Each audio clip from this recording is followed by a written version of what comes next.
Once again, I want to say that I'm very, very proud of us as a people. And I know that God has something in store for us. But we got to realize that we walk by faith and not by sight. And we got to know what it means to walk by faith. And walking by faith doesn't mean that everything's going to go our way. But yet and still, we got to keep the faith. And I want to say this too, before I get into this message today, that things may get worse before we get better, but you got to know things are going to get better. How many of y'all believe things going to get better? You cannot do God's children any kind of way and think you're going to get by. Things going to get better. And so the prophet Isaiah the prophet, God had Isaiah to write. And he told Isaiah that he wanted him to prophesy and be able to tell the children of Israel, to give them back their hope. Enemies had been all around them. They had been under so much attack. Sickness had hit them just like it's hit many of us. Even my allergies today and my voice is going to be a little raggedy today, but I'm a preacher on anyhow. Amen. I remember growing up and there was a song that we used to sing that we are soldiers in God's army. How many of y'all realize you're a soldier? Well, a soldier that you're under orders, and we got to keep marching on. Well, I want you to know something. Isaiah prophesied in chapter 41. He began to tell them all in the other verses that some of the things that the children of Israel wasn't doing. But now he began to tell them, I want to give you back some of your hope. But I love the way he set it up. Isaiah began to write in chapter 41, starting at, and let me go from verse 1 through verse 7, but I want to pick on verse 1. Verse 1, he said something. He said, keep silent before me, O island, and let the people renew their strength. Let them come near, then let them speak. Let us come near together to judgment. Isaiah began to, when you look at the word island, he basically began to reference the world. He said, I want you to be quiet. He said, because of the fact I'm getting ready to speak. He said, I want you to be quiet because you've been doing your thing. He said, now I want you to be quiet because now I'm calling you into judgment. And you have to understand what Isaiah was writing about. He was basically saying, now he's calling in leaders. He said, I put you in a position. Now you got to answer to me. So he began to hold, and it was like court. He brought up the charges, and now he's bringing them under conviction. So watch him as he began to write. Because of the fact he's writing to those that basically was in position. So he says in verse 2, who raised up the righteous man from the east, called him to his foot, giving nations before him, and making him rule over kings. He gave them all the dust to his what? Sword. Divided the salmon to his bow. He said, basically, I put you in a position. I'm the one that stood you up. I put you where you are. And he said, now, all of a sudden, you done got beside yourself. Now, the reason I believe God would have me to bring this message because of the fact that for a subject, and I wrestle with it. I wrestled with it so last night, I think it was about 2, and I'm still wrestling with it because of the fact the Lord told me, he said, look, I want to give back my people some hope. I want my people to hold on to their faith. I want you to know, even though these rulers are doing things contrary of what I would have them to do. But meanwhile, the children that believe in God, God is telling us, you keep your faith. So I want to talk to you about holding on to your faith. Hold on to your faith. Even when things seem difficult, even when things seem dark, you hold on to your faith. Even if you're dealing with sickness, you hold on to your faith. So he began to say something, and one of the things that he began to talk about is this word recompense. He began to talk about recompense. He basically said, I want you to know I am going to recompense their wrong. I want you to know they're not going to get by. Now you got to understand this prophecy. As old as this message is, how up to date it is. It's amazing how God already knew some of the things that we were going to have to go through. And it didn't take God by surprise. But I don't want you to be bamboozled. I believe God wants his people to know what it means to keep your faith during trying times. Let me tell you something. My phone has been ringing. I've had conversation after conversation, especially with people that have jobs that relate to the government, worried about what may happen. I received this text last week, and they was concerned about wanting to know what did I do over the weekend.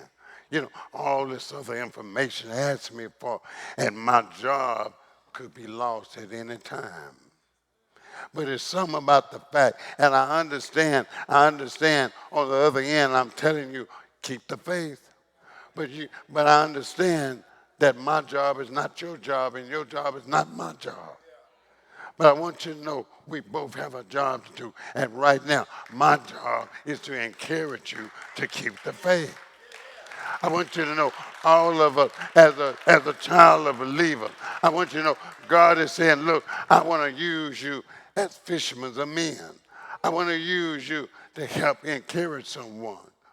So I want you to see something in this text. I want you to see Isaiah prophesying, but most of all, I want you to see what God is asking you to do.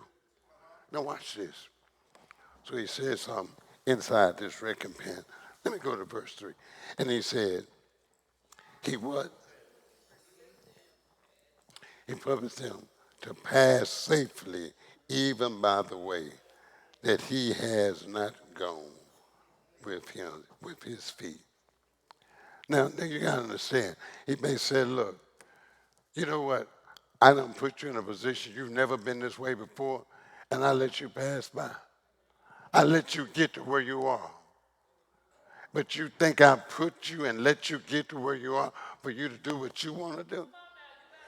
He said, you think I let you get where you are and you pass by me and I'm not going to do something and say something about what you're doing to my people? He said, now, can I bring this on home? I want to bring it home. I want to use our language. I want to use my young people language. God is basically saying, Isaiah, you tell him he got me messed up. He got me messed up. If he think I'm not going to do something and recompense his wrong. So watch him. Who has wrote and done verse 5, verse 4, I'm sorry. And you got to excuse my voice. Y'all going to have to help me preach this. I'm not going to lose confidence. I'm not going to lose confidence. I'm not going to lose confidence. Satan, you can do whatever you try to do, but I know God got me. I just need somebody to know. Anybody know God got me? God got me. I'm not going to lose confidence. And you know what I'm going to do right now? I'm taking that pressure off my mind and off my soul and off of my voice because this message is going to get out because God is saying, Walker, keep the faith.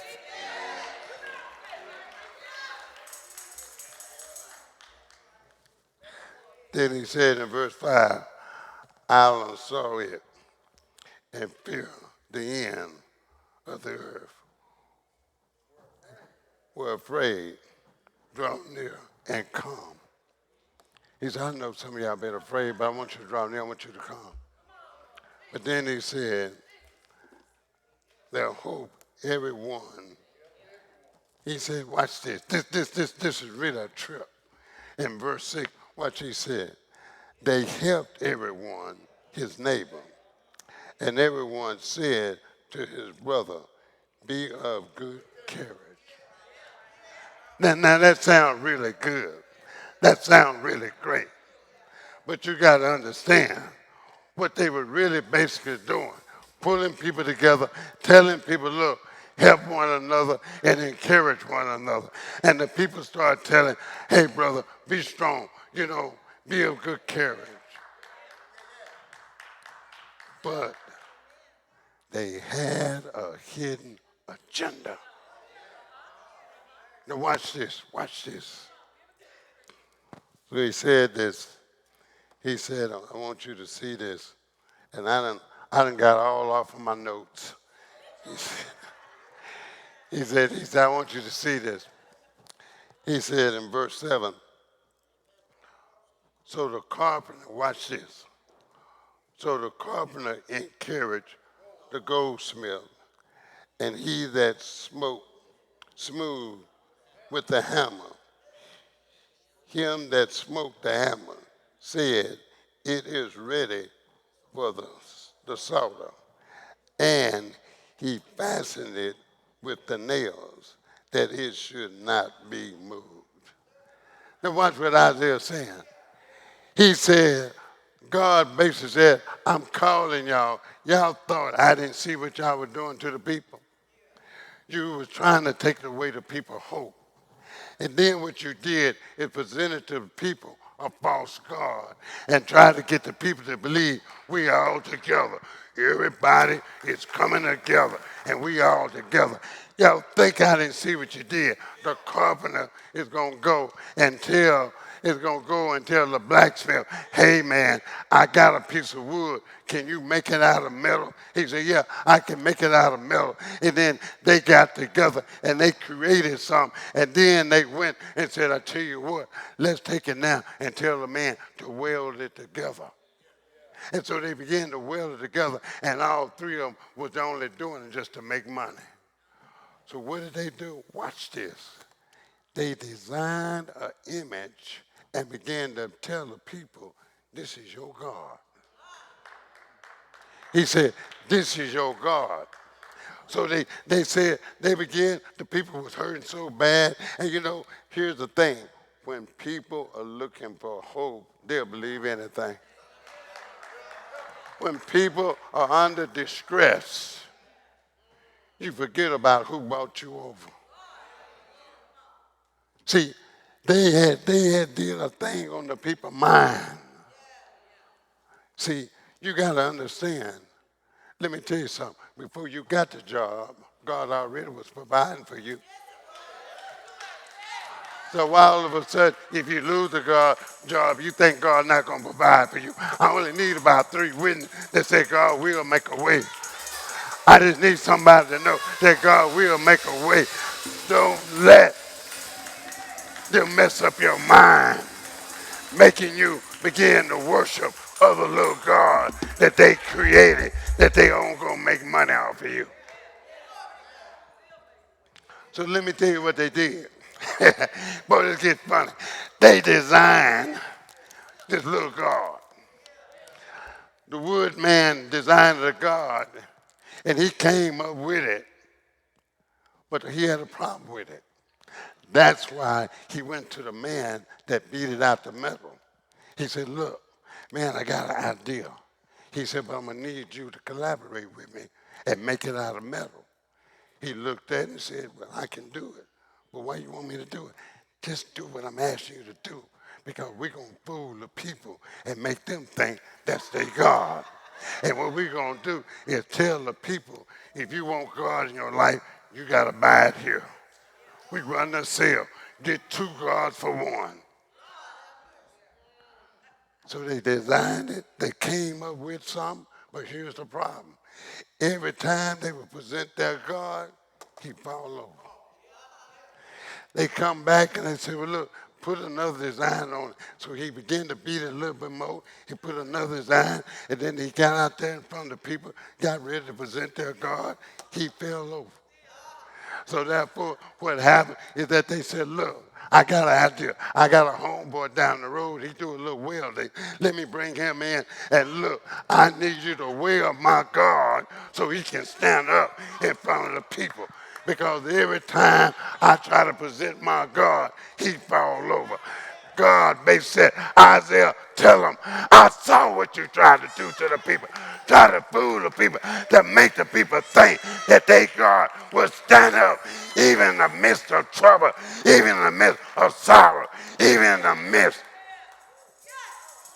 But I want you to know, they God is going to fall over. Let me slow down. This new regime is going to fall over.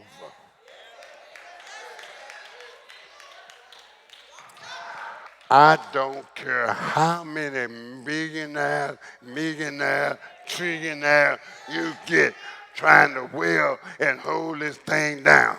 It's going to fall over. And y'all better wake up because I'm trying to tell you, they ain't your God.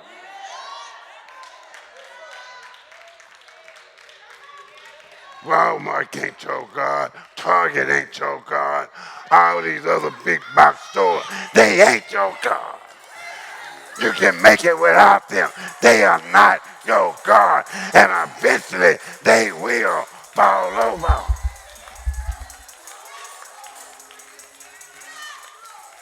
You keep pulling your dollar back. I promise you they're going to fall over. You keep holding your dollar and let us stick together. They will fall over. So God began to say, Isaiah, here's what I want you to tell my people. Now watch him now. Watch him now. So he began to say something now. And go with me now. Look what he said in verse 8. But thou, O Israel, are my servant Jacob. Listen what he said. But thou, Israel, are my servant Jacob, whom I have chosen, the seed of Abraham, my friend. I said, wait a minute.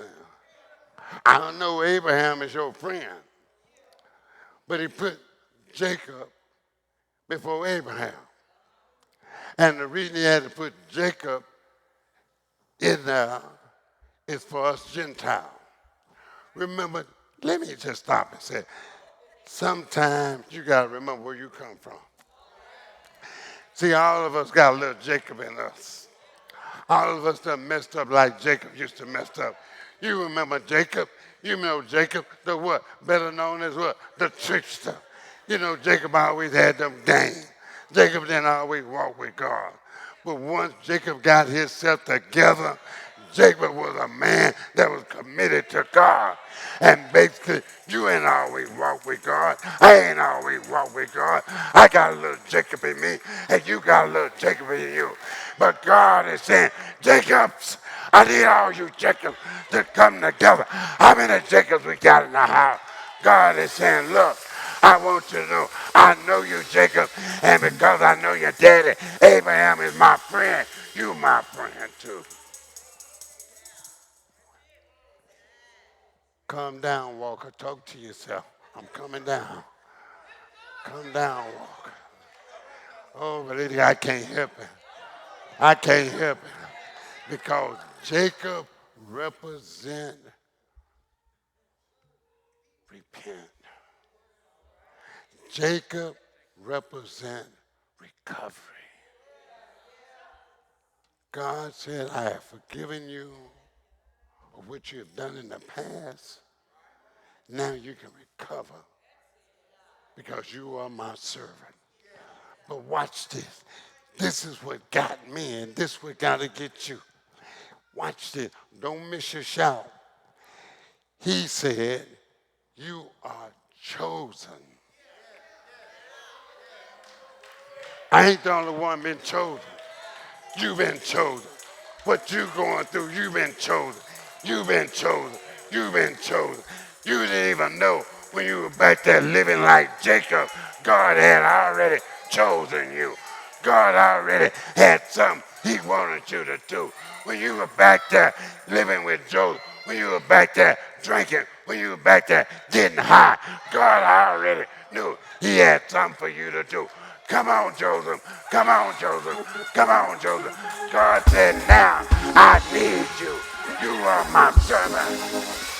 You are my servant. You are my servant.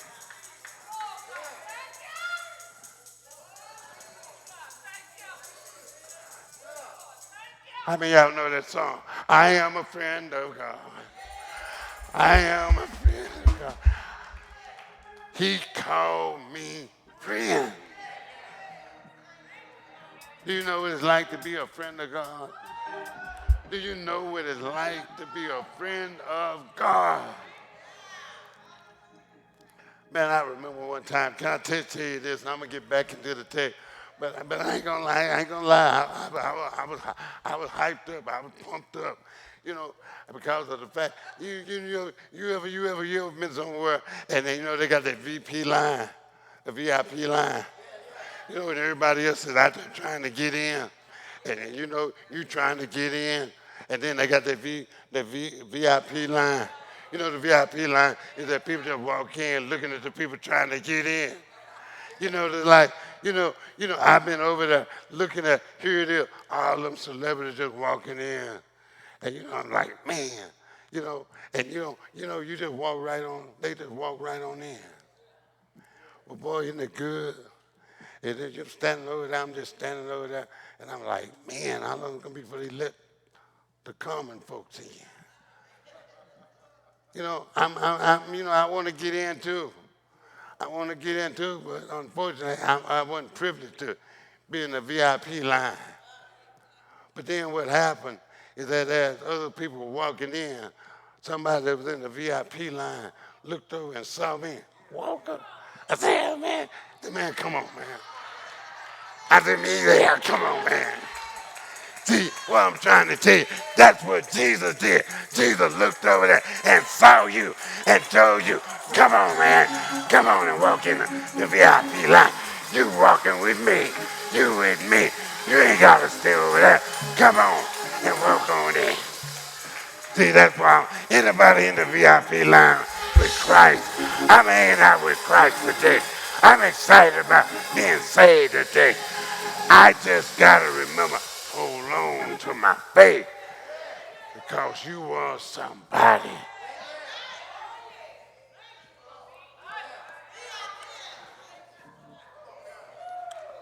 So he said in that verse 9, watch what Isaiah said. He said, God wanted me to tell his people.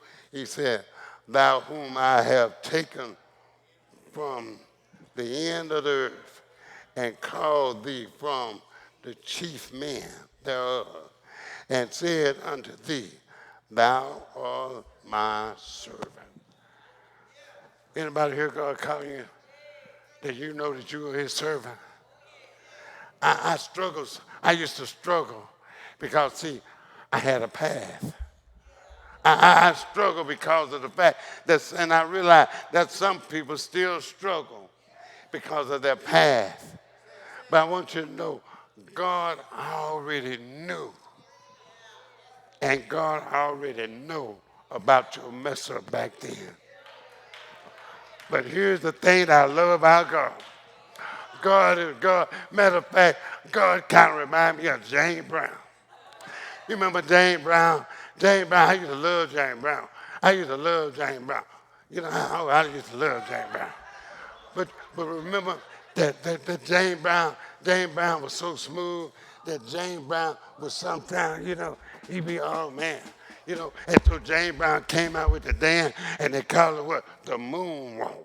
You remember that? Yeah, you got to be over 50 to understand that. But Sister Thomas, I know you remember, and you, James Brown would hold his pants and start doing the moonwalk, walking backwards.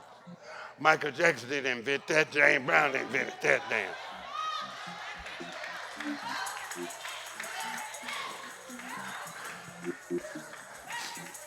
Unless y'all think I'm not holy, I want to show you how holy I am because of the fact, watch this, that Michael Jackson invented, James Brown didn't invent it, Jesus Christ invented it. Because Jesus said, I'm the same yesterday and the day before.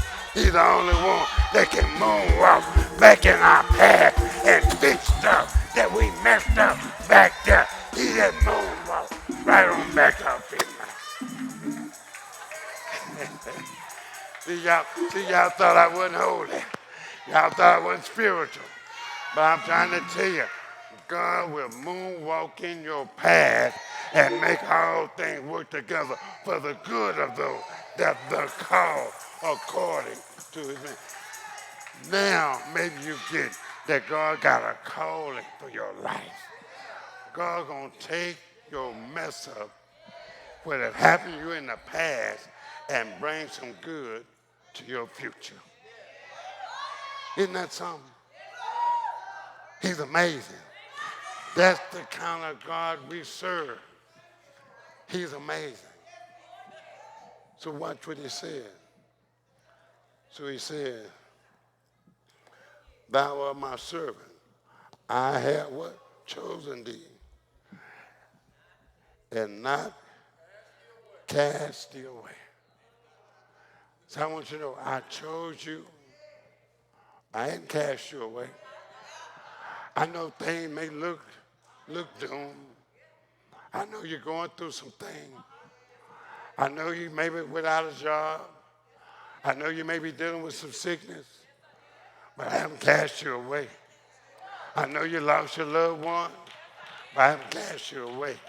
I know you got somebody sick in your life, but I haven't cast you away.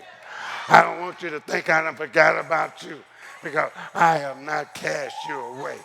I'm as close to you today than the day that you were born. He said, because I'm God. He said, your relationship may be a little shaky. Don't know if she's going to stay or go. Don't know if he's going to leave or if he's going to stay. The relationship may be a little shaky. But God said, don't worry about it. I'm not like man. I will not cast you away. So he began to say something. And here's where God gave the children of Israel all of their hope. And here's where God is giving us our hope. He gave us a promise. No matter what you're going through, hold on to your faith. Even if you do get that pink slip, hold on to your faith.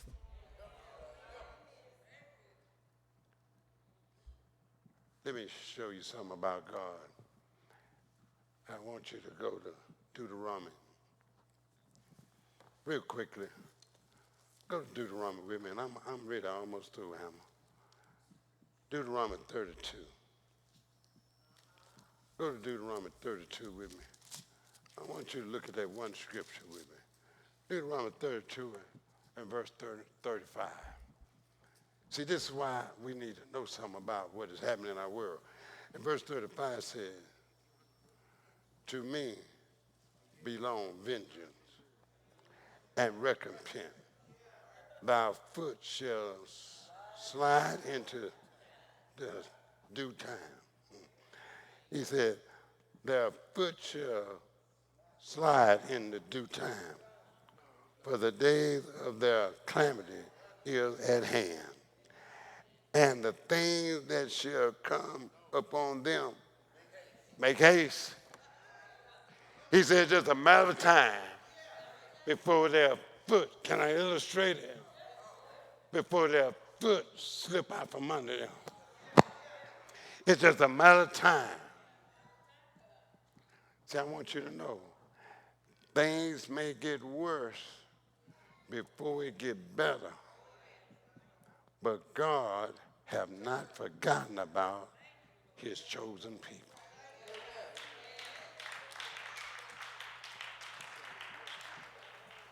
I know a little bit about that. I shared with you maybe last year, year before last, that and last year was a rough year. Y'all don't know it. But last year was a real rough year for me because of my voice. And then I got the pneumonia, and it was really tough on me. I mean, just the lungs, they were concerned about it, like, man, and they were showing me the lungs. I started learning, man, really, I'm a body man, but I started learning more about the body that, my career is be able to work on cars, but now I feel like I got my PhD in anatomy. I really do. And I struggle with my voice, but it's okay. I mess up some words, but it's okay. But here's one thing I have messed up on is God's faithfulness. I'm not confused about that. So what happened, let me tell you something. I began to realize, like a lot of us, sometimes we think things are getting better, and then all of a sudden there's a turn, and you find out things are getting a little worse. They began to, and I know I talk a lot of bit, but I don't mind telling you because I need you to know what to pray for. I almost cut. But let me tell you something. They start telling some Mr. Walker that what is happening is that, you're kiloing, but it's happening on the inside. It's sort of like what's happening is that, it's slowly, but it's like it's closing down. And what we're doing, we want to fight that. So, but here's what got me, though, is that they said, everything look good. Then you get home and get back to your routine. You get a phone call and say, look, can you come back to Houston? We got some text results that we need to talk to you about. And man, you talking about shake your faith. Oh, man. You talking about here, you done drove all the way from Houston back to Dallas feeling good. Yeah. Confident. But the enemy always trying to shake your faith. The enemy is always trying to pull the carpet out from under you. The enemy is always trying to get you to live in darkness. But then, when I returned, and I mean those some rough 2 days, I'm married, got 2 kids, got a host of grandkids, but nobody knew mentally what I was going through. See, it's a mental thing when Satan attack your mind. You're trying to hold on to your faith, but yet still you got to be practical. You can say, Lord, I'm trying to balance this thing. But I was reminded what Paul said. Paul said that he learned how to be a basin. He learned how to balance things in his life. And so therefore, I had to make a decision. I'm going to let my mind run away, or I'm going to hold on to my faith. And I made a decision. I'm going to hold on to my faith. I'm just going to believe that all things are possible if you only just believe. I'm going to hold on to my faith. All things work together for the good of those that love the Lord. I'm going to hold on to my faith. Yet though he slay me, I'm still going to serve him. I'm going to hold on to my faith that this too shall pass. I need somebody just to say, look, I'm going to hold on to my faith. I know that God is able to do exceedingly and abundant more than we can ask or think. I'm going to hold on to my faith in spite of whatever he may do. I'm going to hold on to my faith. Yet though he slay me, I'm still going to serve him. I'm going to hold on to my faith because I serve that type of God. I'm going to hold on to my faith. So sure enough, I held on to my faith. Sure enough, they ran me in the scan again. Sure enough, they couldn't believe it. I held on to my faith. I come out the scan. They came back and they looked down and the doctor said, I know we saw it, but we don't see it now. Because why? I held on to my faith. You got to hold on to your faith. God is faithful. God is a faithful God. But you got to make a decision which side you're going to live on. Fear of faith. And I choose to live on fear. I choose to live on faith and not on fear. Make a decision. If you on Fear Street, turn around and get on Faith Street.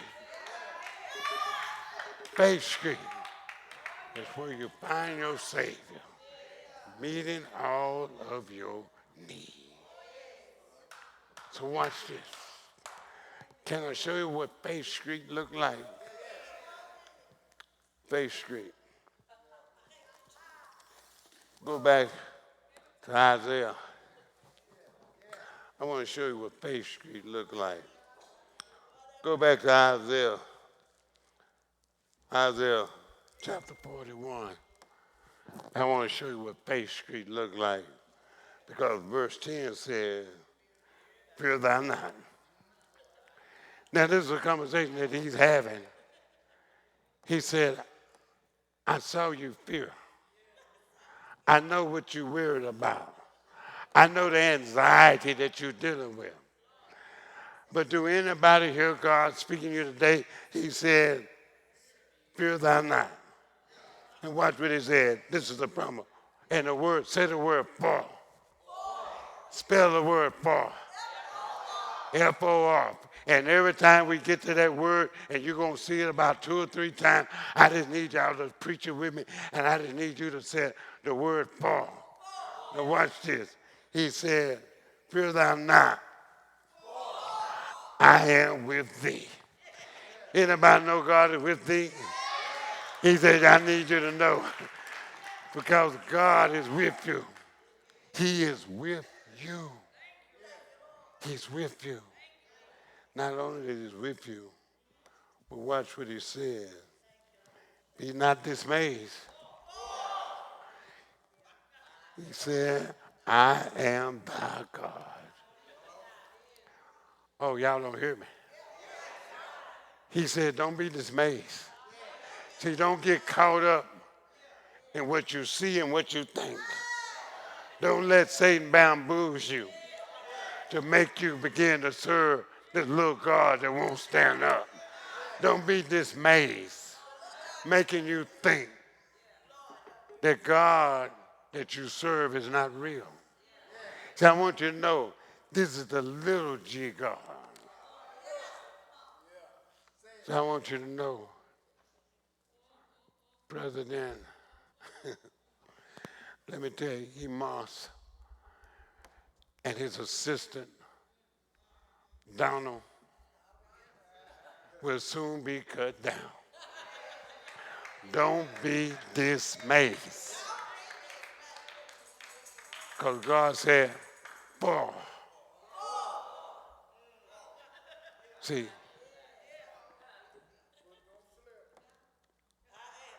I need somebody to help me preach it. I am. So you got to make it personal. I am. If you know that he's your God, I need you to stand up and reverence it. I am thou God. Don't you be dismayed. Don't you be fooled. Then he said, I will strengthen thee. I'm going to strengthen you. I'm going to strengthen you. And the thing that God does when he strengthens us, watch this. He don't just strengthen our body, he strengthens our mind. He strengthens our mind. The same area that the enemy was aiming to try to get you to worry and have anxiety. He strengthens your mind. Let this mind be in you that was also in Christ Jesus. Only wanting to do the will of his what? Father. See, that's where your mind need to be. Your mind need to be regulated and thinking about the only thing I want to do is the will of the Father. I don't want to live trying to please me no more. I want to live to please him. I see now I'm his servant. I see now he has a calling on my life. I see now that God is faithful. He's faithful. And I see now it's the enemy that's been trying to get me to live in fear.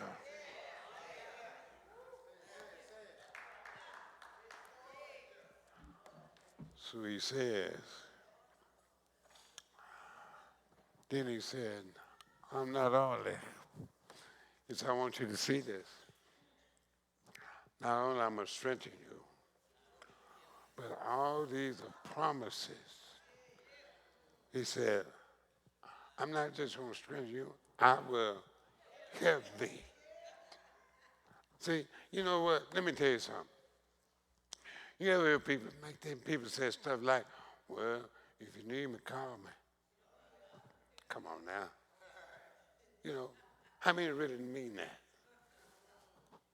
You know what I mean? Because as soon as somebody calls, you start making excuses. You know? And the first thing what would be so funny to me, when you call somebody and need them, sometimes first thing people say, huh? They do that, don't they? You know, you say, hey, look, I kind of need you to help me, huh? All of a sudden they went deaf. I was thinking about the fact, and I got to say this, and this is not part of my message, but I got to say this because I thank God for my son. I really do. It's not a time that I needed some help that Mark is not there for me. I thank him. And I'm going to tell you something. If God hasn't blessed you with two faithful sons, ask him for one. I thank God. But notice what God said. I will help thee. Yea, I will uphold thee with the right hand of my righteousness. He said that God said, look, I'm not going to let you fall, but you got to trust me. You know, you got to depend on me. You got to lean on me. I'm not going to let you fall. You know, if there's anybody that you can learn faith from is a baby. It's something about a child that you can take a baby.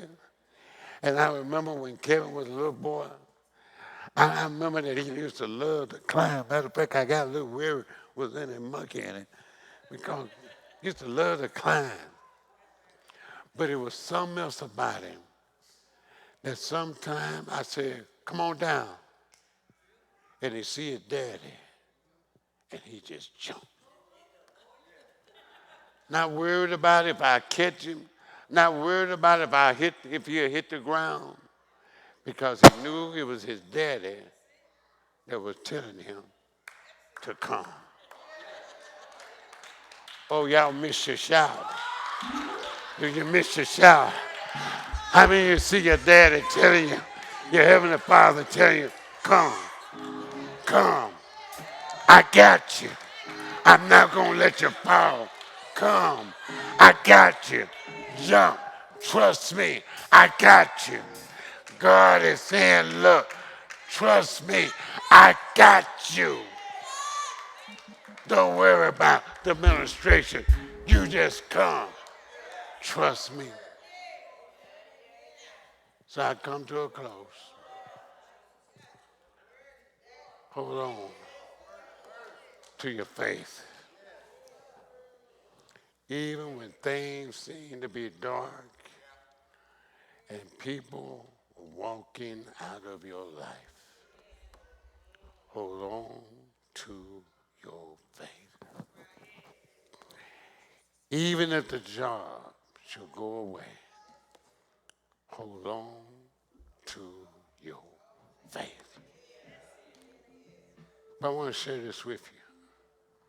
I struggle with the title because what I wanted to use for a title was a slogan that we used to say when I was young, and I loved to go to football games, and I still hear it from time to time, Brother Kelvin. And sometimes I played defense. And sometimes you hear the crowd in the stand. And I'm out there on the end. And sometimes you hear them saying, hold that line defense, hold that line, hold that line defense, hold that line. See, we need to tell other believers, hold that line. In spite of what Satan is trying to do, hold that line, hold that line, hold that line, hold that line. Then I began to think back. And I remember Jeremy, and I remember Kevin. I remember them boys on defense.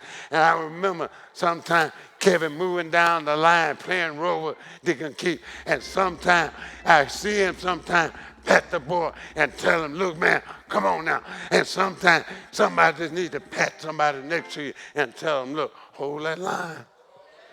Hold that line. Sometimes we need that touch of security, of letting somebody know you hold that line.